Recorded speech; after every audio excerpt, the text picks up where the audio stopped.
হেফাজত নেতা মামুনুলের বিরুদ্ধে কথিত দ্বিতীয় স্ত্রী ঝর্ণার মামলা, বিয়ের প্রলোভনে ধর্ষণের অভিযোগ।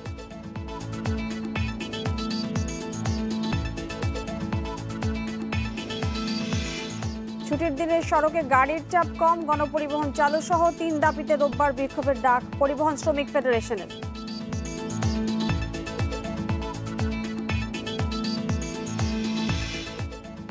অস্বাস্থ্যকর পরিবেশে গরুর চর্বি, ডালডা এবং পোড়া তেলে ভাজা হচ্ছে লাচ্ছা সেমাই। অভিযান জরিমানায়ও বন্ধ হয়নি কারখানা।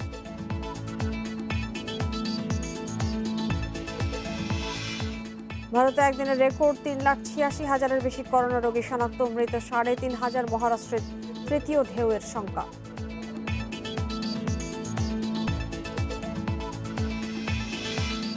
এবং ক্যান্ডি টেস্টের দ্বিতীয় দিনে তাসকিন তাইজুলের 3 উইকেট, কিছুটা স্বস্তি। বড় সংগ্রহের পথে শ্রীলঙ্কার হোঁচট।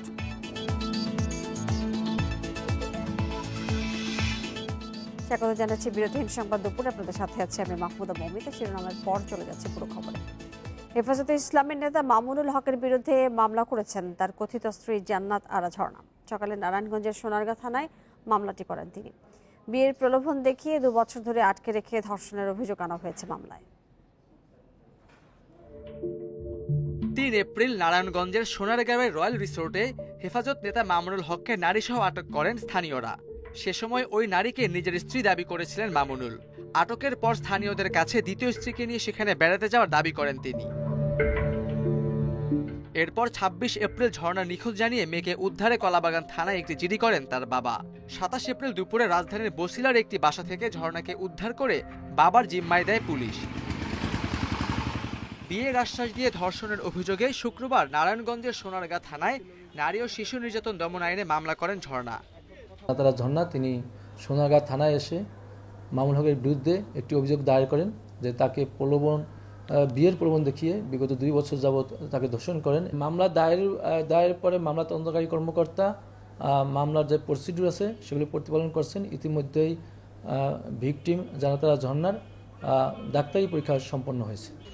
মামলার এজাহারে ঝর্ণা উল্লেখ করেন তার প্রথম স্বামী মাওলানা শহীদুল ইসলামের সঙ্গে সংসার ভাঙার মূল কারণ ছিলেন মামুনুল। তাদের দাম্পত্য জীবন বিষিয়ে তুলেছিলেন তিনি।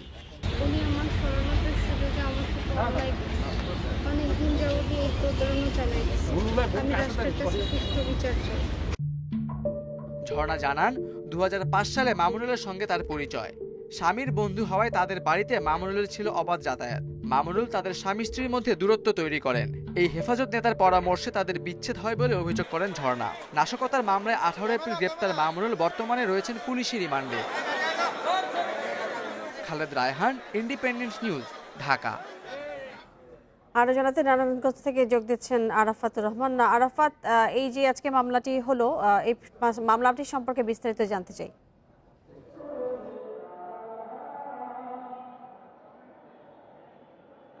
জি, আসলে আমরা এই মুহূর্তে আছি হচ্ছে নারায়ণগঞ্জের ভিক্টোরিয়া হাসপাতাল, পরিচিত ভিক্টোরিয়া জেনারেল হাসপাতালে আছি। আপনারা জানেন যে এখানে যে ঝর্ণা অর্থাৎ জান্নাত আরা ঝর্ণা মামলা করার পরে, এই ধর্ষণের মামলা করলে সাধারণত ডাক্তারি রিপোর্টের একটা বাধ্যবাধকতা থাকে, সেই বাধ্যবাধকতা থাকার জন্য এখানে নিয়ে আসা হয়েছিল। তো এখানে ধরেন 12:30 সাড়ে 12টার কিছু পরে এখান থেকে ওনার মেডিকেল রিপোর্ট এক্সামিনেশন করার পরে এখান থেকে চলে যান। এখানে আমরা ডাক্তারদের সাথে কথা বলে যতদূর জানতে পেরেছি যে এখানকার রেসিডেন্সিয়াল মেডিকেল অফিসার এবং যে ডাক্তার এখানে 3 জন গাইনি স্পেশালিস্ট ডাক্তার রাশিদার আন্ডারে ওনার এই মেডিকেল এক্সামিনেশন করা হয় এবং মেডিকেল এক্সামিনেশন করার পরে কাজ শেষ করার পরে ওনারা এখান থেকে 12টা সাড়ে 12টার দিকে চলে যান। এবং তাকে ধর্ষণ করা হয়েছে সেটির কোনো প্রমাণ মিলেছে কিনা? সদস্য বা সবাই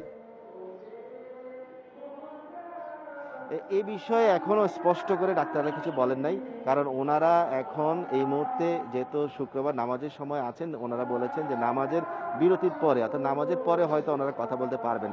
তবে আমরা ডাক্তার রাশিদার সাথে কথা বলার কারণে বলতে পেরেছি উনি অবশ্য ওনার সুপারভাইজিং অফিসার অর্থাৎ আরএমওর সাথে কথা না বলে এই বিষয়ে মিডিয়াতে সরাসরি বক্তব্য দিতে অস্বীকৃতি জানিয়েছেন।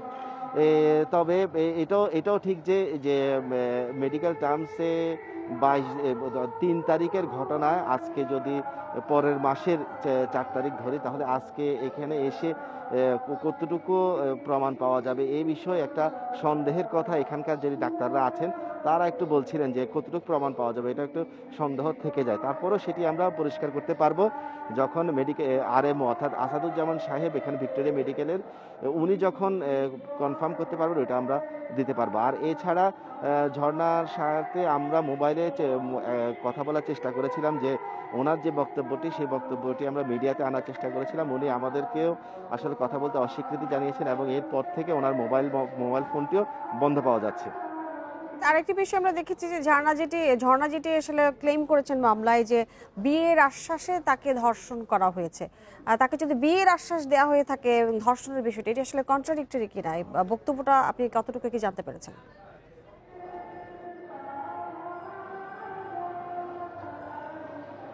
না, কন্ট্রাডিক্টরি আমি বলবো না, কারণ হচ্ছে যে ওই মাপের একজন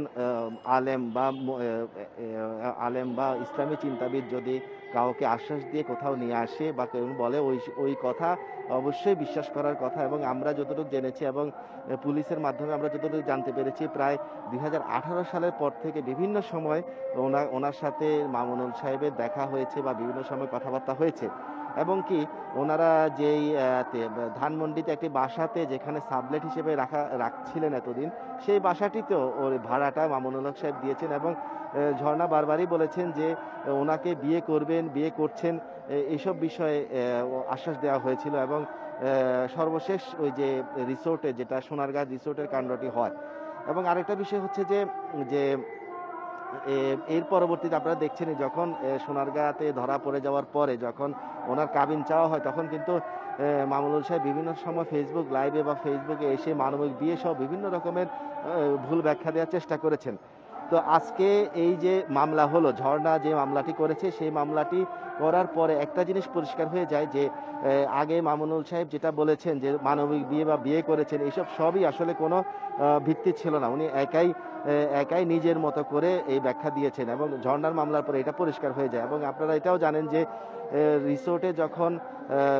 রিসোর্টে গেলে যেখানে নাম ঠিকানা লিখতে হয়, ওইখানে মামুনুল সাহেব তার প্রথম স্ত্রীর নাম ঠিকানা দিয়েছেন। তো আজকে মামলা, অনেক ধন্যবাদ আমাদের সাথে যুক্ত হয়ে বেশি তথ্য দেওয়ার জন্য। সাপ্তাহিক ছুটির দিন হওয়ায় শুক্রবার সকাল থেকে ঢাকার সড়কে গাড়ির চাপ কিছুটা কম ছিল। তবে লকডাউনের অন্যান্য দিনের মতো সড়কে ছিল পুলিশের বাড়তি তল্লাশি। বাইরে বের হওয়ার কারণ জিজ্ঞাসাবাদের পাশাপাশি ড্রাইভিং লাইসেন্স সহ গাড়ির কাগজের মেয়াদ আছে কিনা তা যাচাই করেছে পুলিশ। লকডাউনে রাজধানীর গুরুত্বপূর্ণ সড়কে পুলিশের চেকপোস্টগুলোই গাড়ি, সিএনজি, অটোরিকশা, মোটরসাইকেল থামিয়ে চলাচলের কারণ জানতে চাওয়া হচ্ছে। যারা বাইরে বের হওয়ার উপযুক্ত প্রমাণ দিতে পারছেন তাদের দ্বিতীয় দফায় জিজ্ঞাসাবাদ করা হচ্ছে ড্রাইভিং লাইসেন্স বা গাড়ির কাগজের মেয়াদ আছে কিনা সে বিষয়ে। যারা উপযুক্ত কারণ দেখাতে পারেননি তাদের করা হয়েছে জরিমানা। সেই সাথে ছিল মোটরসাইকেলে একাধিক যাত্রী চলাচলে পুলিশের বাধা। রেজিস্ট্রেশন আছে কিনা, আমার লাইসেন্স ঠিক আছে কিনা, এটা দরকার ছিল না, হয়তো আমি আর্গুমেন্ট করেছি এই কারণে হয়তো উনি এটা করেছে। আমারও তো মুভমেন্ট পাস নেওয়া আছে, তাই না? সেক্ষেত্রে তো আমি আবার দুজনে একই পিয়া, তাই না? তো আমরা তো একই ফ্যামিলির লোক, আমার তো সমস্যা হওয়ার কথা না। লকডাউনের ক্ষতি কাটাতে ছুটির দিনেও খোলা থাকে অনেক অফিস। কর্মস্থলে যাওয়ার পথে ছিল ভোগান্তি। লকডাউনের কারণে দীর্ঘদিন অফিস বন্ধ ছিল, এখন বন্ধের দিনেও অফিস করতে হচ্ছে। গণপরিবহন না থাকার কারণে আমাদের যে মধ্য আয়ের যে আমরা যে এমপ্লয়িরা আছি, আমাদের অফিসে যেতে খুব কষ্ট হচ্ছে, কতদূর পায়ে হেঁটে যেতে হচ্ছে। পুলিশ বলছে করোনা সতর্কতায় সরকারের দেওয়া নির্দেশনা বাস্তবায়নে চেষ্টার কোনো কমতি নেই। তবে কিছু ক্ষেত্রে মানবিক কারণে ছাড় পাচ্ছেন অনেকে। যেটা মনে হয় যে এটা আসলে বের হওয়া ঠিক হয়নি, ওটা ব্যাক করে দিই আমরা। এখানে অল টাইম আমাদের কেউ না কেউ থাকেই, আমরা রেগুলার ডিউটি করি, পাশাপাশি চেকপোস্টও আমরা চালাই যাই। লকডাউন উপেক্ষা করে ছুটির দিনেও ঢাকা ছাড়তে দেখা যায় অনেককে। মাহমুদ শরীফ, ইন্ডিপেন্ডেন্ট নিউজ, ঢাকা। ছুটির দিনে সকালে রাজধানীর করোনা পরীক্ষার বুথগুলোতে ভিড় ছিল পরীক্ষা করাতে আসা লোকজনের। পরীক্ষা করাতে দীর্ঘ সময় অপেক্ষা ছাড়া অন্য কোনো ভোগান্তি নেই বলে জানিয়েছেন তারা। এদিকে এই মুহূর্তে করোনা পরীক্ষার জন্য হাসপাতালগুলোয় কিট সংকট নেই বলে দাবি করেছে স্বাস্থ্য বিভাগ। রাজধানীর হাসপাতালগুলোতে উল্লেখযোগ্য পরিমাণ সাধারণ শয্যা ফাঁকা থাকলেও কমেনি আইসিইউ বেডের চাহিদা। স্বাস্থ্য অধিদপ্তরের তথ্যানুসারে টানা লকডাউনের সংক্রমণ হার কমতে থাকলেও কমেনি মৃত্যু হার। অধিদপ্তরের 29 এপ্রিলের তথ্য অনুযায়ী করোনার জন্য নির্ধারিত রাজধানীর 19 হাসপাতালে অর্ধেকের বেশি শয্যা ফাঁকা থাকলেও আইসিইউ বেড ফাঁকা আছে মাত্র 58টি। বিভিন্ন হাসপাতালে ভর্তি থাকা রোগীদের শারীরিক অবস্থা গুরুতর হলে প্রয়োজন হচ্ছে অক্সিজেনের। এই মুহূর্তে কিটের কোনো সংকট নেই, আমাদের কাছে যে মজুদ আছে সেটি আগামী দিনগুলোতে আমাদের চলবার জন্য যথেষ্ট। এর পাশাপাশি নতুন করে যেন কিটের কখনোই সংকট না হয়, মজুদ কমে না যায়, নতুন করে কিট সংগ্রহ করবার জন্য স্বাস্থ্য অধিদপ্তর উদ্যোগ গ্রহণ করেছে। লকডাউনে ঈদের মার্কেটে মানুষের ভিড় বেড়েছে। এ নিয়ে আরো জানাতে চট্টগ্রাম এবং রংপুর থেকে যোগ দিচ্ছেন সহকর্মীরা। শুরুতে যাব চট্টগ্রামে, সেখানে আছেন সহকর্মী ইফতেখার ফয়সাল। ইফতেখার, লকডাউনে আসলে যে চিত্র মার্কেট খোলা আছে, যে চিত্র থাকবার কথা, সেটির বিপরীত চিত্র আমরা দেখতে পাচ্ছি। ভিড় কেমন দেখছেন এবং কেমন স্বাস্থ্যবিধি মানছেন মানুষ? আসলে ভিড় খুব একটা বেশি আছে এমনটা বলা যাবে না, কারণ আপনি জানেন যদিও পণ্যবাহী এবং ব্যক্তিগত যানবাহনগুলো এখন চলছে, কিন্তু গণপরিবহন এখনো চলাচল শুরু হয়নি, যার কারণে এখন যেই শপিং মলগুলোতে মানুষের ভিড় সেই অর্থে প্রতি ঈদে যেমনটি থাকে সেই অর্থে নেই বললেই চলে। আর পাশাপাশি যে বিষয়টি অনেকের মধ্যে আসলে স্বাস্থ্য ঝুঁকির বিষয়টি বিবেচনা করে অনেকেই শপিং মলে তেমন একটা যাওয়ার যে প্রবণতা সেটি কিন্তু কমে আসার কারণেও কিন্তু আমরা দেখেছি মার্কেটগুলোতে ভিড় কিছুটা কম। তবে মার্কেট একেবারেই যে ভিড় নেই বললে সেটিও ঠিক নয়, কারণ হচ্ছে আজকে যেহেতু এখন শুক্রবার জুমার নামাজের পরে একটু সাধারণত মানুষের ভিড় কম থাকে। এখানে যারা ব্যবসায়ী রয়েছেন তারা বলছেন বিশেষ করে 4টার পর থেকে, বিকেল 4টার পর থেকে নতুন করে হয়তো ভিড় বাড়তে শুরু করবে, এমনটি তারা বলেছেন।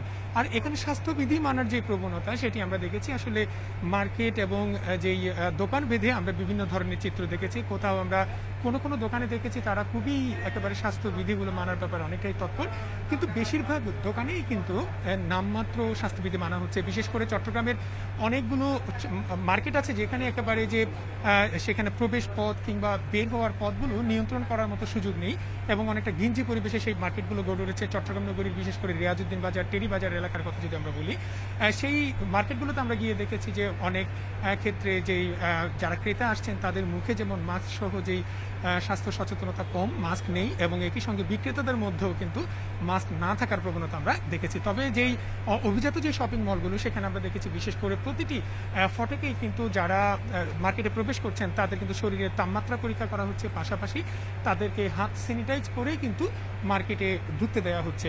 তো সব মিলিয়ে বলা যায় লকডাউনে পুরোপুরি স্বাস্থ্যবিধি মানা না হলেও কিন্তু শপিং মলগুলোতে বেচা কেনা চলছে। তবে অন্যান্য বছরের তুলনায় ঈদের বেচা কেনা অনেকটাই কম বলা যায়।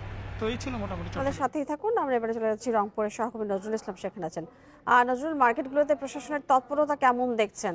মার্কেট খোলাতে স্বাস্থ্যবিধি কতটুকু মানছেন মানুষ? দেখুন, আসলে সকাল থেকে আমরা মার্কেটগুলো কিন্তু ঘুরে ঘুরে দেখেছি যে প্রশাসনের যে তৎপরতা এটা কিন্তু একবারেই নেই বলতেই চলে। আমি একটু আগে প্রশাসনের যে উদ্বোধন কর্মকর্তা তার সঙ্গে কথা বলেছি, তিনি যেমনটি জানিয়েছেন যে প্রশাসনের পক্ষ থেকে কিছু 3 সদস্যর যে বিশিষ্ট একটা কমিটি গঠন করা হয়েছে প্রত্যেকটা মার্কেটে।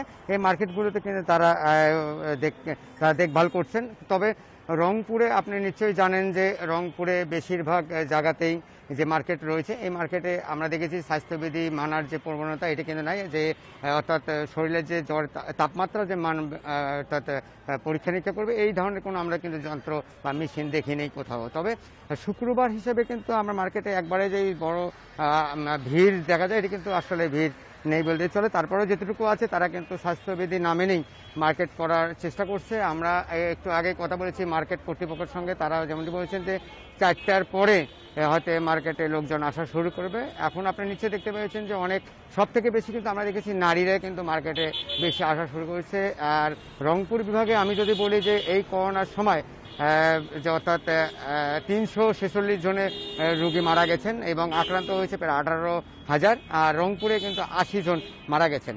তবে রংপুরে আমরা যেটা বলতে পারি যে রংপুর 8 জেলাতে আমরা খবর নিয়েছি, 8 জেলাতেই আসলে চলছে যে অর্থাৎ লকডাউন। এই লকডাউনে কিন্তু কেউ প্রবণতা মানছে না এবং রাস্তাতেই যে গাড়ি ঘোড়া যে আটকে পুলিশে তল্লাশি করছেন, এই তল্লাশি থেকে আমরা দেখেছি যে বিভিন্ন অজুহাত দিয়ে তারা সেখান থেকে পার হয়ে যাচ্ছে। পুলিশের আসলে ওই সময় কিছু করার থাকে না। কেউ ডাক্তারি পরীক্ষার সার্টিফিকেট নিয়েছেন, কেউ করোনা টেস্টের সার্টিফিকেট নিয়েছেন, কেউ বা বিভিন্ন ধরনের বাজারের যাওয়ার যে ব্যাপারটা এটি কিন্তু বলে তারা পার হয়ে যাচ্ছেন। তো সব মিলে রংপুরের যে লকডাউন এবং করোনার যে বিষয়গুলো, এটি আসলে এখন পর্যন্ত আমরা দেখেছি যে একেবারেই যে মানছে না তাও না, আবার মানছেও তাও না। তবে শতকরা আমরা দেখেছি যে অর্থাৎ 60%। আপনাদের দুজনকেই ধন্যবাদ আমাদের সাথে যুক্ত হয়ে বেশি তথ্য দেওয়ার জন্য। গত এক সপ্তাহে দেশে করোনা শনাক্তের হার অর্ধেকে নামলেও কমছে না মৃত্যু। এখনো গড়ে প্রতিদিন মারা যাচ্ছেন 87 জন। শুধু এপ্রিল মাসেই মারা গেছেন 2347 জনের মধ্যে আছেন 21 চিকিৎসক। দেশে করোনা শনাক্ত আর মৃত্যুর সব রেকর্ড ভেঙেছে এপ্রিলে। এক মাসেই মোট শনাক্ত 1,46,000, যা আগের 3 মাসের মোট শনাক্তেরও প্রায় দ্বিগুণ। আর এপ্রিলে মোট প্রাণহানি মার্চের 4 গুণ বেশি। আশা করি আগামী কিছুদিনের ভিতরে যে মৃত্যুর যে সংখ্যা এটিও কমবে। আর পাশাপাশি আমাদের যে সংক্রমণের যে নিম্নমুখী ধারা এটিকে ধরে রাখতে হবে। মহামারী নিয়ন্ত্রণের সবথেকে মূল উদ্দেশ্য হতে হবে সংক্রমণ নিয়ন্ত্রণ। 7 এপ্রিল একদিনের রেকর্ড 7,626 জনের করোনা শনাক্ত হয় দেশে, আর সর্বোচ্চ 112 জনের মৃত্যু হয় 19 এপ্রিল। প্রায় সারা মাস লকডাউনের পর 29 এপ্রিল শনাক্তের সংখ্যা নামে 2,300 জনে। শনাক্তের হারও 24 ভাগ থেকে কমে হয়েছে 9। তবে কমেনি মৃত্যুর মিছিল। গড়ে প্রতিদিন মারা যাচ্ছেন 87 জনের বেশি। যারা আইসিইউতে, যারা হতভাগ্য, যারা আইসিইউ পাননি, তাদের থেকেই কিন্তু মূলত মর্টালিটিটা হয়েছে। 7,500 ডিটেকশন যদি হয় তাহলে কিন্তু আমাদের আইসিইউর যে সার্ভিসটি আছে সেটা কিন্তু হিমশিম খাচ্ছে। এর চাইতে যদি ক্রস করে তাহলে নিশ্চয়ই একটা মেগা ডিজাস্টার কিন্তু হবে। দেশে এ পর্যন্ত করোনায় মৃত্যু হয়েছে 155 চিকিৎসকের। বছরের প্রথম 3 মাসে 9 জনের মৃত্যু হলেও শুধু এপ্রিলে মারা গেছেন 21 চিকিৎসক। এই করোনা ভাইরাসের এই দীর্ঘ সময়ে গত বছর থেকে শুরু করে আজ পর্যন্ত চিকিৎসকরা কিন্তু এক মুহূর্তের জন্য বসে নেই। ওনারা কিন্তু নিয়মিত কিন্তু কোভিড সহ কোভিড, নন কোভিড সব ধরনের রোগীর সেবা দিয়ে যাচ্ছে। ভারতের করোনার ভয়ঙ্কর ধরনে বিপর্যস্ত দেশটির চিকিৎসা ব্যবস্থা। এ পর্যন্ত বিশ্বের 17টি দেশে ছড়িয়েছে করোনার এই ধরন। বাংলাদেশে এর বিস্তার হলে পরিস্থিতির অবনতি হবে বলে সতর্ক করেছে জাতীয় পরামর্শ committee. Hasan Misbah, independent news, Dhaka. বিশেষ কারণে করোনা টিকার দ্বিতীয় ডোজের কেন্দ্র বদল করা যাবে। রাজধানীতে 5 হাসপাতাল এবং ঢাকার বাইরে বিভাগ, জেলা এবং উপজেলা স্বাস্থ্য কমপ্লেক্সে এই টিকা নেওয়া যাবে। বৃহস্পতিবার স্বাস্থ্য অধিদপ্তরের বিজ্ঞপ্তিতে এই তথ্য জানানো হয়েছে। বলা হয়েছে, বিভিন্ন কারণে প্রথম ডোজ ভ্যাকসিন নেওয়ার পর ওই স্থান থেকে অনেকের দ্বিতীয় ডোজ গ্রহণ করা সম্ভব হচ্ছে না। এই সমস্যা বিবেচনা করে টিকা গ্রহণের কেন্দ্র পরিবর্তনের এই সিদ্ধান্ত নেওয়া হয়েছে। তবে বিজ্ঞপ্তিতে আরও জানানো হয়েছে, একই জেলা বা সিটি কর্পোরেশনের মধ্যে কেন্দ্র পরিবর্তন করা যাবে না। ভ্যাকসিন কার্ড প্রদর্শন সাপেক্ষে দ্বিতীয় ডোজ টিকা প্রদান করতে হবে।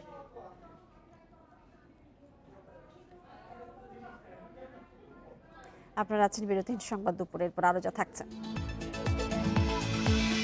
চালের দাম কিছুটা কমলেও আবারও বেড়েছে ভোজ্য তেলের দাম। তরমুজ সহ অন্য ফলের দাম বাড়তি।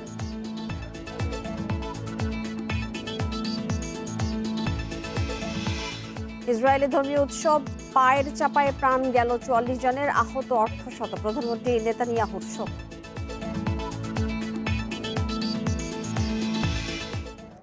বিএনপি নিজেদের জন্য নয়, গণতন্ত্র এবং মানুষের অধিকার রক্ষায় আন্দোলন করে যাচ্ছে বলে দাবি করেছেন দলটির মহাসচিব মির্জা ফখরুল ইসলাম আলমগীর। চলমান আন্দোলনে বিজয় নিশ্চিত করতে সবাইকে ঐক্যবদ্ধ হওয়ারও আহ্বান জানান তিনি। দলের নিহত, গুম হওয়া এবং নির্যাতিত নেতাকর্মীদের পরিবারের মধ্যে ঈদ উপহার বিতরণ উপলক্ষে সকালে বিএনপি চেয়ারপারসনের গুলশান কার্যালয়ে এক অনুষ্ঠানে এইসব কথা বলেছেন মির্জা ফখরুল। তিনি দাবি করেন, এখনো পর্যন্ত বিএনপির 600-র বেশি নেতাকর্মী গুম এবং প্রায় 3000 নেতাকর্মী হত্যার শিকার হয়েছেন। হত্যা, গুমের সব দায় বর্তমান সরকারের বলেও অভিযোগ করেন মির্জা ফখরুল ইসলাম আলমগীর। অবশ্যই আমরা এদেরকে পরাজিত করতে সক্ষম হব। আমরা আমাদের যে আত্মত্যাগ গেছে, যে প্রাণ গেছে, যারা হারিয়ে গেছে, এই বীরের এই রক্তধারা কখনো কোনোদিন আপনার বৃথা যাবে না। মায়ের যে অশ্রুধারা তারা কখনো বৃথা যাবে না, যেতে পারে না। আমরা অবশ্যই জয়ী হব। আমাদেরকে জয়ী হতে হবে। অভিযান চলছে, জরিমানা করা হচ্ছে, তারপরও বন্ধ হচ্ছে না ভেজাল লাচ্ছা সেমাই কারখানা। রাজধানীর কেরানীগঞ্জ এবং কামরাঙ্গীর চড়ায় এরকম নিম্নমানের কোম্পানি রয়েছে অসংখ্য, যেখানকার পরিবেশ নোংরা, অস্বাস্থ্যকর। লাচ্ছা ভাজা হচ্ছে গরুর চর্বি, ডালডা এবং পোড়া পাম অয়েলে।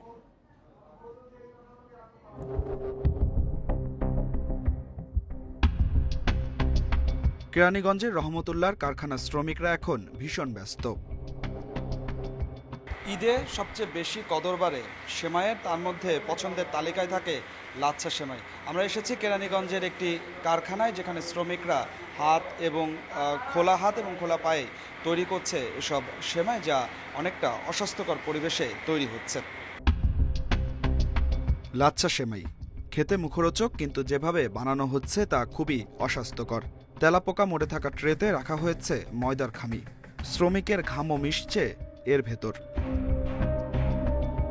একদিকে চলছে সেমাইয়ের বল বানানো, অন্যদিকে প্রস্তুত গরুর চর্বি মিশ্রিত ডালডা। এরপর অপরিষ্কার 2 হাতের কসরত। এর ভিতরে ওগুলো যায় না, ঠিক আছে?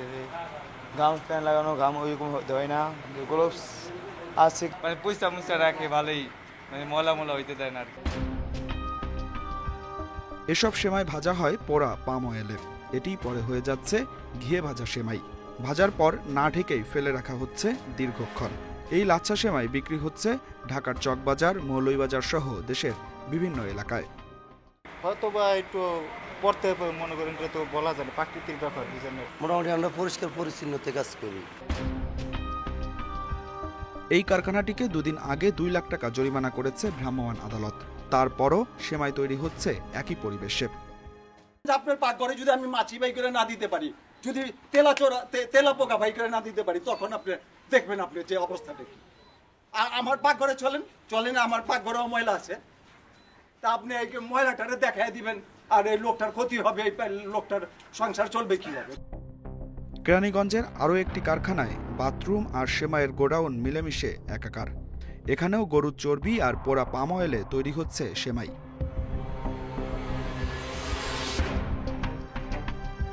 চিকিৎসকেরা বলছেন এসব সেমাই মানুষের জন্য মারাত্মক ক্ষতিকর। Heart attack, brain stroke, high blood pressure, স্মৃতিভ্রষ্টতা সহ নানা জাতীয় রোগ তৈরি হয়। অন্যদিকে এই তেলগুলোতে বারবার লাচ্ছা সেমাই ভাজার কারণে তেলগুলো পুড়ে গিয়ে এমন একটি পদার্থে রূপান্তরিত হয় যেটি শরীরে ক্যান্সার তৈরি করে। নিয়ন্ত্রণকারী সংস্থাগুলোর দাবি, এসব কারখানায় নিয়মিত অভিযান চলছে, অথচ বন্ধ হচ্ছে না অস্বাস্থ্যকর ও ভেজাল খাবার উৎপাদন। Adilur Rahman, independent news, Dhaka. ঈদের আগে শপিং মল, মার্কেট, দোকানপাট খুলে দেওয়া হলো, এখনও কেনাকাটা জমে ওঠেনি বলে দাবি বিক্রেতাদের। ছুটির দিনে অল্প কিছু ক্রেতা ঘোরাফেরা করলেও ক্রেতা কম বলে দাবি তাদের। এদিকে মার্কেটে যারা যাচ্ছেন সামাজিক দূরত্ব না মানলেও মাস্ক পরেই কেনাকাটা করছেন। আরও জানাতে পান্থপথ থেকে যোগ দিচ্ছেন সহকর্মী সুলতানা জাহান মিতু। মিতু, কি পরিস্থিতি দেখছেন লকডাউনে মার্কেট খোলা পরিস্থিতিতে? ক্রেতা বিক্রেতারা কি বলছেন, কতটুকু সমাগম দেখছেন, স্বাস্থ্যবিধি কতটুকু মানছেন তারা?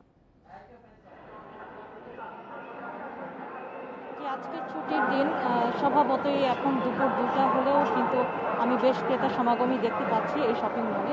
আপনাকে যদি একটু দেখাই যে ক্রেতার উপস্থিতি কিন্তু বেশ ভালোই এই লকডাউনের মধ্যে, যদিও গণপরিবহন বন্ধ, তারপরে কিন্তু বলা যায় প্রায় স্বাভাবিক সময়ের মতোই ক্রেতা সমাগম এখানে দেখা যাচ্ছে। আর স্বাস্থ্যবিধি মানার যে বিষয়টি, বেশিরভাগ মানুষই কিন্তু মুখে মাস্ক পরেছেন।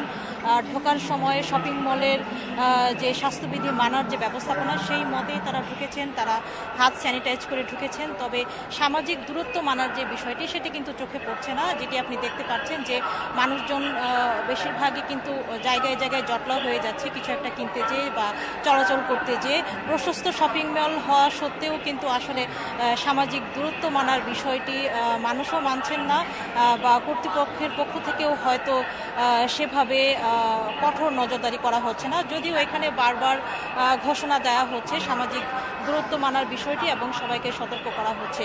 আর ক্রেতাদের সাথে কথা বলে যেটি জেনেছি যে তারা আসলে অনেক দিন পরে তারা কেনাকাটা করতে পারছেন এবং ঈদের এই সময়টায় তারা ঈদের এই সময়টায় তারা শপিং মল আসতে পেরেছেন, এতে তারা খুশি এবং স্বাস্থ্যবিধি মানার যে ব্যবস্থাপনা শপিং মল একেবারে ঈদ প্রায় কাছাকাছি চলে এলো, আর কিছুদিন রয়েছে এবং এখন পর্যন্ত লকডাউন চলছে, যদিও মার্কেট খোলা, ক্রেতা সমাগম কম। এই পরিস্থিতি তাদের আসলে ব্যবসা পরিস্থিতি নিয়ে তারা কি বলছেন?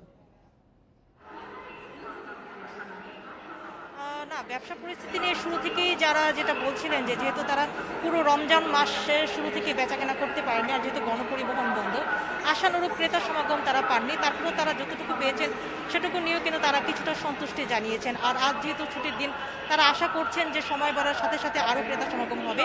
তবে এখানে কিন্তু আরেকটি বিষয় যে এখন এই অল্প ক্রেতা সমাগমেই কিন্তু আসলে সামাজিক দূরত্ব মানার বিষয়টি ঠিক রাখা যাচ্ছে না। তবে সন্ধ্যা নামার সাথে সাথে ইফতারের পরে যেহেতু একটি বড় ক্রেতা সমাগম হয়ে থাকে, ঈদের আগে শপিং মলগুলিতে আমরা দেখে থাকি, তখন আসলে সামাজিক দূরত্ব কিভাবে নিশ্চিত করা হবে সেটি কিন্তু আসলে প্রশ্ন সাপেক্ষ। সুলতানা জাহান মিতু, আপনাকে অনেক ধন্যবাদ আমাদেরকে এই বিষয়ে তথ্য দেওয়ার জন্য। বেশ কিছুদিন স্থিতিশীল থাকার পর আবারও বাড়ল ভোজ্য তেলের দাম। সপ্তাহের ব্যবধানে বোতলজাত তেলের দাম বেড়েছে লিটারে 5 টাকা পর্যন্ত। মান ভেদে কিছুটা কমেছে চালের দাম, ফলের বাজারে ভিন্ন চিত্র। তরমুজ সহ অন্যান্য রসালো ফলের দাম বাড়তি। মৌসুমি ফল তরমুজ কেজি দরে বিক্রি হলে ব্যবস্থা নেওয়ার হুঁশিয়ারি দেয় ভোক্তা অধিকার সংরক্ষণ অধিদপ্তর। গত 15 মার্চ 1 লিটার বোতলজাত সয়াবিন তেলের সর্বোচ্চ খুচরা মূল্য 139 টাকা নির্ধারণ করে দেয় বাণিজ্য মন্ত্রণালয়। এরপর থেকে বাজারেও কেনা যাচ্ছিল নির্ধারিত দামের মধ্যে, কিন্তু হঠাৎ আবারও অস্থির হতে শুরু করলো তেলের দাম। দেশের ভোজ্য তেল উৎপাদন ও বিপণনকারী প্রতিষ্ঠানগুলো সম্প্রতি সয়াবিন তেলের দাম বৃদ্ধির কথা জানায় সরকারকে। মূলত এরপর থেকে তেল কিনতে আরেক দফা ব্যয় বাড়ে ক্রেতার। বোতলজাত সয়াবিন তেল বিক্রি হচ্ছে 144 টাকা লিটারে। মনিটরিংটা মনে হয় সেইভাবে হচ্ছে না, হলে হয়তো বা এটা সম্ভব হতে তেলের দামটা খুব কমানো। তার কারণ এখন যে করোনার জন্য যে লকডাউন চলছে, গভর্নমেন্ট ওই দিকে হয়তো বা নজরটা বেশি। এই দিকে যদি আরেকটু নজর দিত হয়তো বা এটা আরো কমে আসতো। মেঘনা গ্রুপ, সিটি গ্রুপ তারা রেট বাড়ালে যদি মেলে দাম বাড়া যায় তেলের, তখন দেখা যাচ্ছে বাজারও দাম বেশি, ডিলারও দাম বাড়ায় দেয়। আমরা খুচরাও দাম বেশি দিয়ে কিনে আনলে কেজিতে দাম বেড়ে যায় 2 টাকা 5 টাকা করে।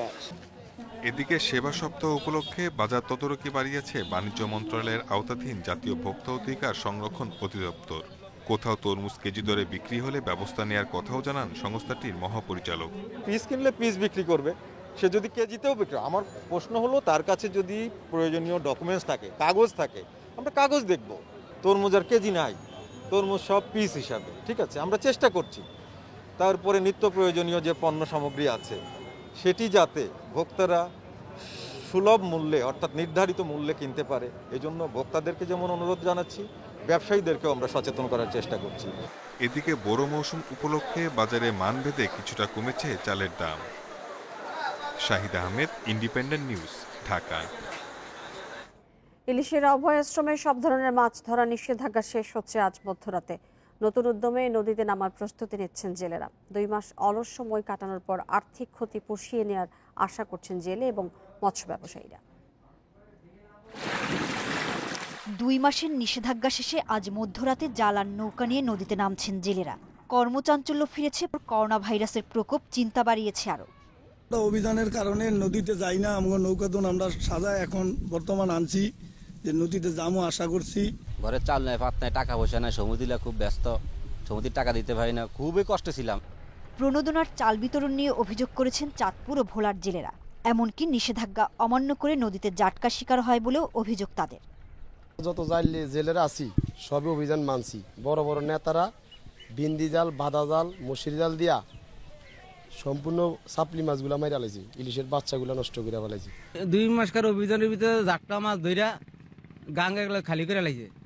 তবে অভিযান সফল দাবি করে কর্মকর্তারা বলছেন গতবারের চেয়ে এবার মাছের উৎপাদন আরো বাড়বে। আমাদের লক্ষ্মীপুরে গতবার আমাদের উৎপাদন ছিল 20,380 মেট্রিক টন। আশা করি এই সফল অভিযানটি সফল হওয়ার কারণে আমাদের এইবারে মাছের উৎপাদন 25,000 মেট্রিক টন ছাড়িয়ে যাবে। ইলিশ সহ অন্যান্য মাছের উৎপাদন বাড়ানোর লক্ষ্যে মার্চ-এপ্রিল 2 মাস দেশের 6টি অভয়াশ্রমে সব ধরনের মাছ শিকার, পরিবহন, বিক্রি ও মজুত সম্পূর্ণ নিষিদ্ধ ছিল। সোহেলি জাহান, ইন্ডিপেন্ডেন্ট নিউজ ডেস্ক। চট্টগ্রাম বন্দরের বহিন নোঙরে ডুবে গেছে এমভি পিঙ্কি নামের পাথর বোঝাই একটি বাল্ক হেড। সকালে পতেঙ্গা লাইট হাউস থেকে 2 নটিক্যাল মাইল দূরে এই দুর্ঘটনা ঘটে। বাল্ক হেডের 5 নাবিককে উদ্ধার করেছে কোস্টগার্ড। বন্দর কর্তৃপক্ষ জানিয়েছে পাথর বোঝাই বাল্ক হেডটি চট্টগ্রামের কর্ণফুলী নদীর নতুন ব্রিজ এলাকা থেকে ভাসানচরের দিকে যাচ্ছিল। এ সময় চলন্ত অবস্থায় বাল্ক হেডটির ইঞ্জিনটি বিকল হয়ে পাশে থাকা একটি জাহাজের সঙ্গে ধাক্কা লাগে। খবর পেয়ে কোস্টগার্ডের একটি দল নাবিকদের উদ্ধার করে। দুর্ঘটনার কারণে বন্দর চ্যানেলে জাহাজ চলাচলে কোনো সমস্যা হয়নি বলে জানিয়েছে বন্দর কর্তৃপক্ষ।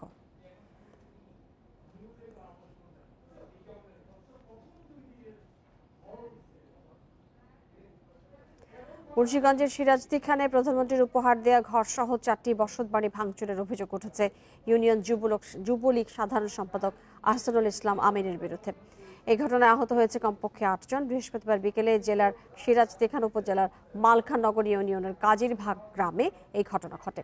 এই ঘটনায় অভিযুক্ত মালখানগর ইউনিয়ন যুবলীগের সাধারণ সম্পাদক আহসানুল ইসলাম আমিন সহ 4 জনকে আটক করেছে পুলিশ। স্থানীয়রা অভিযোগ করেছেন, জমি সংক্রান্ত বিরোধের জেরে আহসানুল ইসলাম আমিন সহ তার দলবল হামলা চালায় মৃত আলমগীর শেখের বাড়িতে। সে সময় 4টি ঘর ভাঙচুর করে তারা। এতে আহত হয় অন্তত 8 জন। এদিকে এই ঘটনার সাথে যুবলীগ নেতার জড়িত থাকার কথা স্বীকার করেছে সিরাজদি খান উপজেলা যুবলীগের আহ্বায়ক এবং উপজেলা ভাইস চেয়ারম্যান মইনুল হাসান নাহিদ।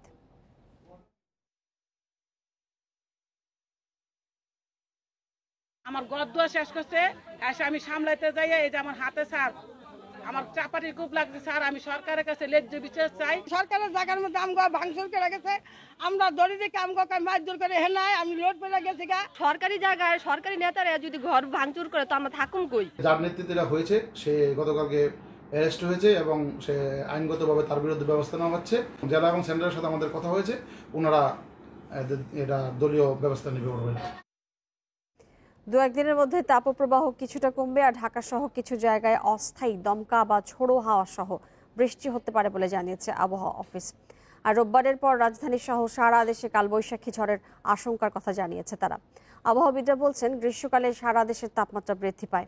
এ সময় তাপপ্রবাহ অব্যাহত থাকে। তবে 2-1 দিনের মধ্যে সারা দেশে দাবদাহের তীব্রতা ধীরে ধীরে কমে আসবে। সময়ের সাথে সাথে বৃষ্টি বাড়তে পারে। আবহাওয়া অফিসের তথ্য মতে ঢাকা সহ ময়মনসিংহ, সিলেট, খুলনা, বরিশালে মৃদু থেকে মাঝারি তাপপ্রবাহ বয়ে যাচ্ছে। বৃহস্পতিবার দেশের সর্বোচ্চ তাপমাত্রা ছিল যশোরে 38.8 ডিগ্রি সেলসিয়াস।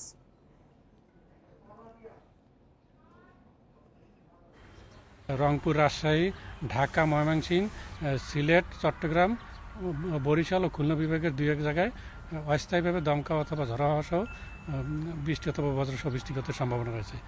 আর এই বৃষ্টিপাতের পরিমাণটাও সামনের দিকে 2 তারিখের পর থেকে আরেকটু বাড়তে পারে।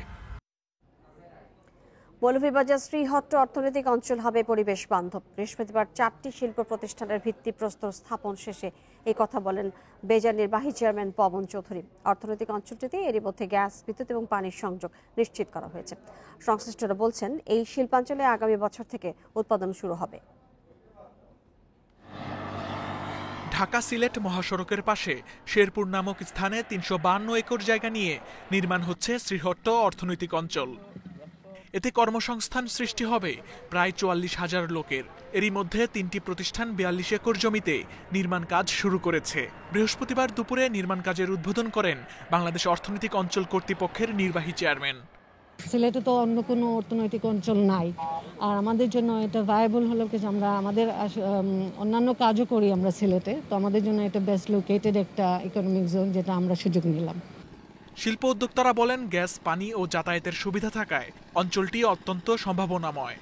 গ্যাস, বিদ্যুৎ ফ্যাসিলিটিস অ্যাভেলেবেল আছে, যেহেতু ইকোনমিক জোন, আদার্স কিছু ফ্যাসিলিটিস আছে, এই জন্যই আমরা এই লোকেশনটা বেছে নিয়েছি। এটা এই দিকে করার ন্যূনতম কারণও 7 সিস্টারে এখান থেকে আমাদের এক্সপোর্ট করার মূল টার্গেট। বেজার নির্বাহী চেয়ারম্যান জানান, একটি সবুজ অর্থনৈতিক অঞ্চলের উদাহরণ হবে শ্রীহট্ট অর্থনৈতিক অঞ্চল। স্থানীয় মানুষজনের চাহিদা পূরণ করবে এবং তাদের যে প্রত্যাশা সেটা পূরণ করবে এবং তাদের সব সহযোগিতাও এখানকার বিনিয়োগকারীরা পাবে। বিনিয়োগকে অগ্রাধিকার দিয়ে সরকার যে নতুন একটা বিনিয়োগ সংস্কৃতি তৈরি করছেন বিনিয়োগকারীদের সেবার জন্য, সেই মানসিকতাটা আমরা সব জায়গায় ছড়িয়ে দেওয়ার চেষ্টা করছি এবং এই জোন হচ্ছে তার একটা প্রকৃষ্ট উদাহরণ। এই শিল্পাঞ্চলে 6টি প্রতিষ্ঠান 42টি শিল্প কারখানা স্থাপন করবে। এতে বিনিয়োগ ধরা হয়েছে প্রায় $150 কোটি। Independent news.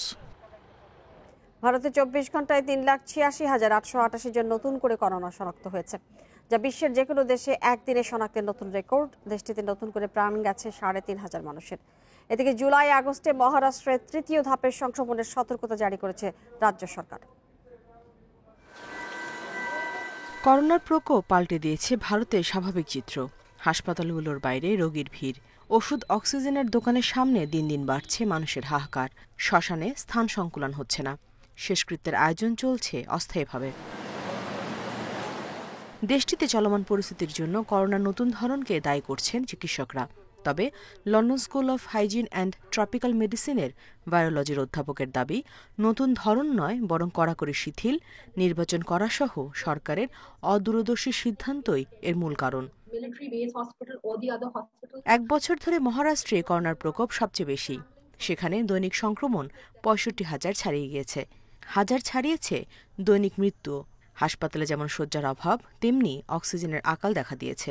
প্রয়োজনীয় ওষুধপত্রের যোগানেও টান পড়েছে। এমন পরিস্থিতিতে নতুন আশঙ্কা করছে কর্তৃপক্ষ। রাজ্যের স্বাস্থ্যমন্ত্রী নিজেই জানিয়েছেন, জুলাই অথবা আগস্ট নাগাদ কোভিডের তৃতীয় ঢেউ আসতে পারে রাজ্যে। এমন পরিস্থিতি থেকে শিক্ষা নেওয়ার আহ্বান জানিয়েছে বিশ্ব স্বাস্থ্য সংস্থা। সংক্রমণ নিয়ন্ত্রণে ব্যর্থ হলে যে কোনো দেশের পরিস্থিতি ভারতের মতো ভয়াবহ হতে পারে বলে সতর্ক করেছে সংস্থাটি। এদিকে করোনার থাবায় বিদেশ থেকে ত্রাণ না নেয়ার সিদ্ধান্ত থেকে সরে এসেছে ভারত। দরিদ্র দেশের তকমা কাটিয়ে উঠতে 16 বছর আগে প্রাকৃতিক বিপর্যয়ের ক্ষেত্রে বিদেশি সহায়তা না নেয়ার সিদ্ধান্ত নেয় তারা। করোনা সামাল দিতে এখন যুক্তরাষ্ট্র, যুক্তরাজ্য, ফ্রান্স, জার্মানি, রাশিয়ার মতো দেশ তো বটেই, প্রতিদ্বন্দ্বী চীনের কাছ থেকেও সাহায্য নিতে আপত্তি নেই দিল্লির। তবে এখনও প্রতিবেশী দেশ পাকিস্তান থেকে সাহায্য নেওয়ার বিষয়ে সিদ্ধান্ত নেয়নি ভারত। Nusrat Serin, independent news. ইসরায়েলে ইহুদিদের ধর্মীয় উৎসবে পদদলিত হয়ে অন্তত 44 তীর্থযাত্রী প্রাণ হারিয়েছেন। আহত হয়েছেন 150 জনের বেশি। আহত অনেকের অবস্থা সংকটাপন্ন বলে জানিয়েছে কর্তৃপক্ষ। বৃহস্পতিবার উত্তরাঞ্চলীয় মেরন এলাকায় এই হতাহতের ঘটনা ঘটেছে। অর্থোডক্স ইহুদিদের অন্যতম ধর্মীয় উৎসব লাগ বোমার ইসরায়েলের উত্তর পূর্বের মেরন পাহাড় এলাকায় নেচে গিয়ে দিবসটি উদযাপন করেন লাখো ইহুদি। করোনার কারণে গত বছর অনুষ্ঠিত হয়নি এই উৎসব। তবে এবছর করোনা পরিস্থিতি নিয়ন্ত্রণে আসায় তুলে নেওয়া হয় বিধিনিষেধ, আয়োজন করা হয় উৎসবের।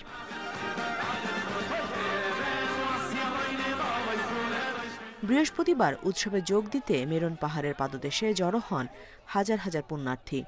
শুক্রবার আরও অনেকের জমায়েত হওয়ার কথা ছিল, কিন্তু তার আগেই ভয়াবহ দুর্ঘটনায় ফিকে হয়ে যায় উৎসবের আমেজ। শুরুতে দুর্ঘটনার জন্য নির্মাণ কাঠামোর একটি অংশ ভেঙে পড়াকে দায়ী করা হয়।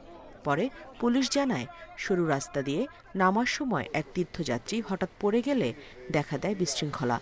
তারপরেই পদদলিত হয়ে ঘটে প্রাণহানি। এই ঘটনায় শোক প্রকাশ করে নিহতদের পরিবারের প্রতি সমবেদনা জানিয়েছেন ইসরায়েলের প্রধানমন্ত্রী Benjamin Netanyahu. Nusrat Serin, independent news. খেলার খবর। ক্যান্ডি টেস্টের দ্বিতীয় দিনে ঘুরে দাঁড়িয়েছে বাংলাদেশ। বোলারদের নৈপুণ্যে স্বস্তি টাইগার শিবিরে। এখনো পর্যন্ত শ্রীলঙ্কার সংগ্রহ 6 উইকেটে 388 রান। 1 উইকেটে 291 রান নিয়ে দ্বিতীয় দিন ব্যাটিংয়ে নামে 2 লঙ্কান ব্যাটসম্যান লাহিরু থিরিমান্নে এবং ওসাদা ফার্নান্দো। দলীয় 313 রানে তাসকিনের বলে আউট হন থিরিমান্নে। এরপর ম্যাথিউস নেমেও বেশিক্ষণ টিকতে পারেননি। তাসকিনের বলে কট বিহাইন্ড হয়ে মাত্র 5 রানে সাজঘরে ফেরেন তিনি। আগের ম্যাচে সেঞ্চুরি করা ধনঞ্জয়াকে 2 রানে ফেরান তাইজুল। মধ্যাহ্ন বিরতির পর আবারও আঘাত হানেন তাসকিন। 30 রানে নিশাঙ্কাকে বোল্ড করেন এই স্পিড স্টার। এর পরপরই সেট ব্যাটসম্যান ওসাদাকে ফেরান মেহেদি মিরাজ। 2 ওপেনারের সেঞ্চুরিতে প্রথম দিন দাপট ছিল শ্রীলঙ্কার। দ্বিতীয় দিনে টাইগারদের ভালো বোলিংয়ে বড় সংগ্রহের পথে হোঁচট খেল লঙ্কানরা। অনিশ্চয়তা কাটিয়ে আজ মাঠে গড়াচ্ছে ঘরোয়া ফুটবল।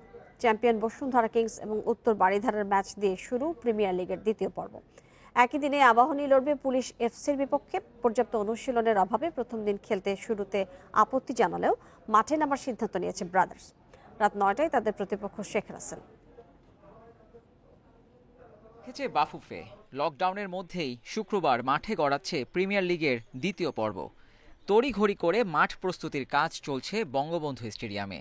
প্রথম দিনে 3টি ম্যাচ, প্রথমটা বিকেল 4টা, শেষটা শুরু হবে রাত 9টায়।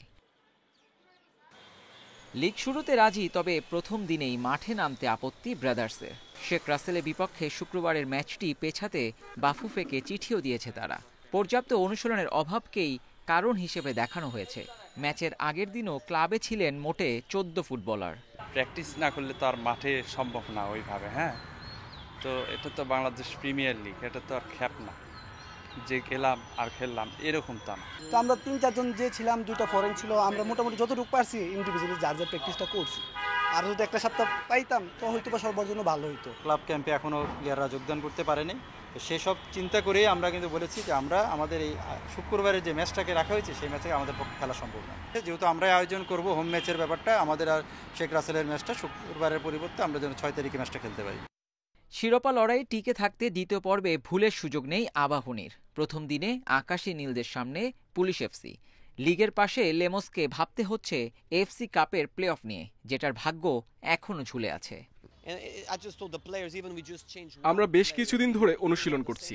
সানডে যোগ দেয় আশা করি আক্রমণ ভাগ আরো শক্তিশালী হবে। লিগের মধ্যেই এফসি কাপের প্লে অফ রয়েছে, সেখানেও আমরা জয় পেয়ে মূল টুর্নামেন্টে খেলতে চাই। দিনের শুরুর ম্যাচে চ্যাম্পিয়ন বসুন্ধরার সামনে উত্তর বারিধারা। প্রথম পর্বের 12 ম্যাচে একটিও হারেনি কিংস। 2-এ থাকা শেখ জামালের চেয়ে এগিয়ে 8 পয়েন্টে। এফসি কাপের মিশনের আগে লিগে ধারাবাহিকতা ধরে রাখতে চায় অস্কার ব্রুজনের দল। Abidur Rahman, independent news, Dhaka. Europa league সেমিফাইনালের প্রথম লেগে বড় জয় পাওয়ায় ফাইনালের পথে অনেকটা এগিয়ে গেল ম্যানচেস্টার ইউনাইটেড। রোমার বিপক্ষে রেড ডেভিলদের জয় 6-2 গোলে। তবে ভিয়ারিয়ালের কাছে সেমির প্রথম লেগে হেরেছে আর্সেনাল। ওল্ড ট্রাফোর্ডে গোল উৎসবে মেতেছিল ম্যানচেস্টার ইউনাইটেড। পগবা কাভানিরা যে এমনভাবে চলে উঠবে রোমার বিপক্ষে, ম্যাচের প্রথম ভাগে তার আভাস মেলেনি। মাত্র 9 মিনিটে ব্রুনো ফার্নান্দেজের গোলে লিড নিলেও প্রথমার্ধ পিছিয়ে থেকে শেষ করে ইউনাইটেড। পেল্লোগ্রিনি ও জিকোর গোলে বিরতির আগে স্বস্তি রোমার। কিন্তু দ্বিতীয়ার্ধে সেই স্বস্তি আর থাকেনি। কাভানির জোড়া গোলের পর ফার্নান্দেজও জোড়া পূর্ণ করেন। শেষ দিকে পগবা ও গ্রিনউডের গোলে বড় জয় নিয়ে মাঠ ছাড়ে রেড ডেভিলস। ম্যান ইউনাইটেডের ফাইনাল যখন নিশ্চিত হবার পথে, আর্সেনাল তখন সেমির প্রথম লেগে হেরেছে ভিয়ারিয়ালের কাছে। প্রথমার্ধেই 2 গোলে পিছিয়ে যায় গানাররা।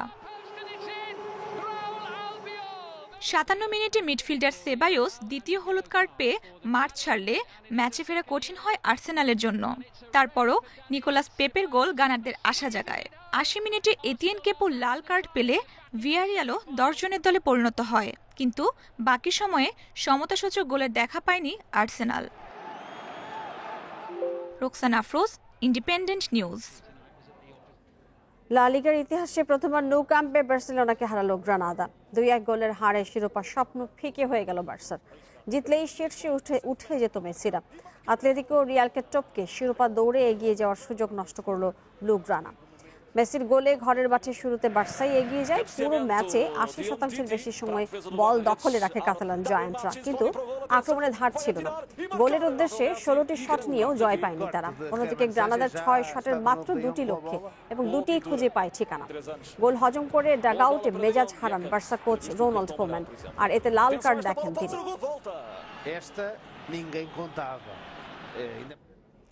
ইংলিশ প্রিমিয়ার লিগে রাতে মুখোমুখি হচ্ছে সাউদাম্পটন এবং লেস্টার সিটি। রাত 1টায় সেন্ট ম্যারিসে শুরু হবে ম্যাচটি।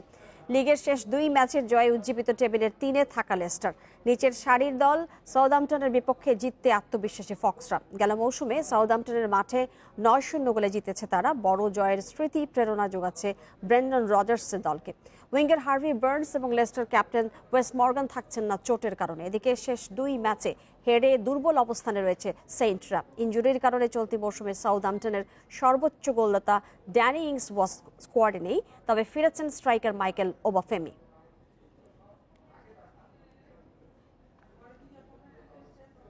মেসি এবং আর্জেন্টিনার জাতীয় ফুটবল দল করোনার ভ্যাকসিন নিতে যাচ্ছে। কোপা আমেরিকায় খেলার প্রস্তুতি হিসেবে চীনের তৈরি সিনোভ্যাক টিকা নেবে দলটি। South American football confederation corona সুরক্ষায় নতুন নিয়ম চালু করেছে। টুর্নামেন্টে অংশ নেওয়ার শর্ত হিসেবে দলের খেলোয়াড় এবং কোচিং স্টাফ সহ প্রত্যেক সদস্যকেই টিকা দিতে হবে। আসলে অংশ নেওয়া সবাইকে সুরক্ষিত করতে এই সিদ্ধান্ত নিয়েছে কনমেবল। এরই মধ্যে এই সংস্থায় পৌঁছেছে 50,000 ডোজ টিকা। সংস্থার সব সদস্যকে এই টিকা দেওয়ার পরিকল্পনা কনমেবলের। 11 জুন থেকে শুরু হবে কোপা আমেরিকার 47তম আসর।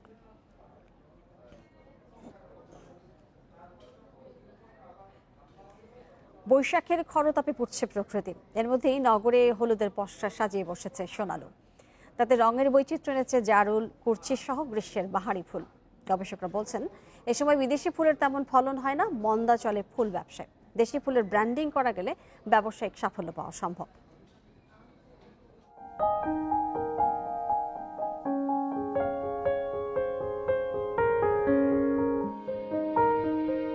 সোনালী রঙের বাহার থেকে নাম হয়েছে সোনালু। স্বর্ণালী আভা ছড়ায় চারদিকে। কিশোরীর কানের দুলের মতো গাছে গাছে দুলছে হলুদ থোকা থোকা ফুল। রুক্ষ গ্রীষ্মে প্রাণে স্পন্দন এই সোনালু। যেমন আকর্ষণীয় তেমনি নামেরও বাহার। সোনালু, সোনাইল, সোদাল। গ্রামে এ ফুল বান্দর লাঠি নামে বেশি পরিচিত। শাল ফরেস্টের সহযোগী উদ্ভিদ হিসাবে সেটা খ্যাত। সহজে বাতাসে এটা ভেঙে পড়ে না। আর তাছাড়া পত্রজরা অবস্থায় এটা পুরো গাছে এটা প্রস্ফুটিত হয়। তাহলে তার যে সৌন্দর্যটা আমরা কিন্তু অনেকটা চেরি ফুলের সাথে আমরা তুলনা করতে পারি। হলুদ সোনালুর পাশাপাশি নগরে ফুটেছে গোলাপি সোনাইল। সকালের মিষ্টি রোদে ঠিকরে পড়ে রূপ। এই মৌসুমে ফোটে বেগুনি জারুল, যার গাঢ় রং ভুলিয়ে দেয় গরমের অস্বস্তি। শুভ্র রঙের কুরচি মিষ্টি সুবাস বিলায় এই খরা মৌসুমে। প্রকৃতি থেকে প্রায় হারিয়ে যেতে চলেছে এই ফুল। উদ্ভিদ গবেষকেরা বলছেন দেশে বাণিজ্যিকভাবে বিদেশি ফুল চাষ হচ্ছে, যা সাধারণত শীতে বেশি ফোটে। গ্রীষ্মে গরম বেশি থাকায় সেসব ফুলের চাষ বন্ধ থাকে। অথচ এই সময় সবচেয়ে বর্ণিল দেশি ফুলের দেখা মেলে প্রকৃতিতে। আমরা যদি কমার্শিয়ালি চিন্তা করি, মার্কেটে নিয়ে আসতে পারি, তাহলে একদিক থেকে আমাদের মার্কেটের যেই ডিমান্ড, যেটা আমাদের কাল্টিভেটেড ফুলের অভাব, সেক্ষেত্রে আমাদের ন্যাচারাল ফুল দিয়ে আমাদের মার্কেটের ডিমান্ডটা মিট করতে পারি। তাহলে এগুলো চাষ করতে আমাদের তেমন কোনো ইনভেস্টমেন্টের দরকার হয় না। এসব ফুল দেখতে হলে রাজধানীবাসীকে যেতে হবে ঢাকা বিশ্ববিদ্যালয়, হাতিরঝিল, রমনা পার্ক, চন্দ্রিমা উদ্যান ও হাইকোর্ট এলাকায়। Shahriar Anirban, independent news, Dhaka. সংবাদ শেষ করার আগে জানিয়ে দিচ্ছি শিরোনামগুলো। হেফাজত নেতা মামুনুলের বিরুদ্ধে কথিত দ্বিতীয় স্ত্রী ঝর্ণার মামলা, বিয়ের প্রলোভনে ধর্ষণের অভিযোগ।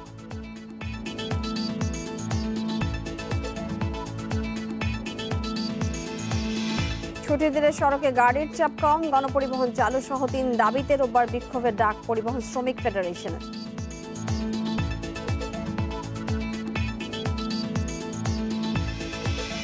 অস্বাস্থ্যকর পরিবেশে গরুর চর্বি, ডালডা এবং পোড়া তেলে ভাজা হচ্ছে লাচ্ছা সেমাই। অভিযান জরিমানায়ও বন্ধ হয়নি কারখানা।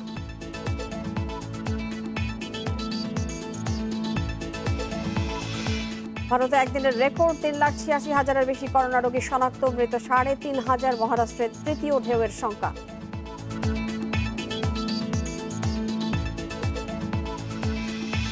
এবং ক্যান্ডি টেস্টের দ্বিতীয় দিনে তাসকিন তাইজুলের 3 উইকেট, কিছুটা স্বস্তি। বড় সংগ্রহের পথে শ্রীলঙ্কার হোঁচট।